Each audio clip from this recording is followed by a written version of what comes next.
Almeno queste cazzo le mani su, Big Bang, c'è stato no.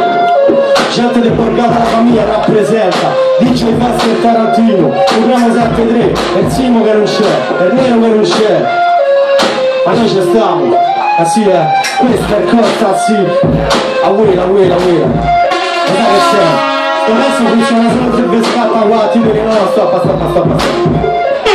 Adesso funziona solo se c'è sta quell'attitudine da rimbarzella, però forse per i canoni vostri che siete venuti al compleanno GDB è un po' troppo pop, perché a volte io pure mi concedo delle licenze, capito? Allora, visto che non muovete le teste e che sto pezzo non va bene perché è un po' troppo dance, allora famo solo il rap romano fracico, arrabbiato, che vi piace a voi.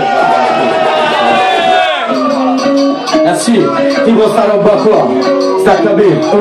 E questa è costa, si spaccio, cambio rap lo ghiaccio, ghiaccio, i miei sotto braccio, questo è faccio, mentre me slaccio, da giro te caccio, fino a te staccio, mentre me slaccio è il primo bottone, bevo un paro di shot e vai col primo bottone, il primo coglione che mi sfida per farsi un nome, lo manda a nascondere se dentro al primo bottone, non chiedete come, callo con rap, da padrone del rap, perché c'è un rap che gira in circolazione, e relazione insieme a Broken Stickers, occhio a come i piedi se non torni a casa con le Broken Stickers, attacco Broken Stickers, sopra il muro con scritto C-O-S-T-A.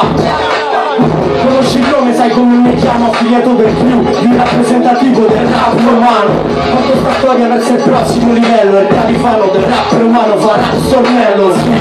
Questo è HP, rappresento mezzo Roma, c'è Broken Stickers e GDB. È il primo coglione che svaga il nome, gli spetta un ghiaccio all'inferno dentro al girone di amaro. La sapete, cantatela e alzate sulle mani per mio fratello e poi gli aspetta un ghiaccio all'inferno dentro al girone. No, ma ci stiamo no, fai vedere,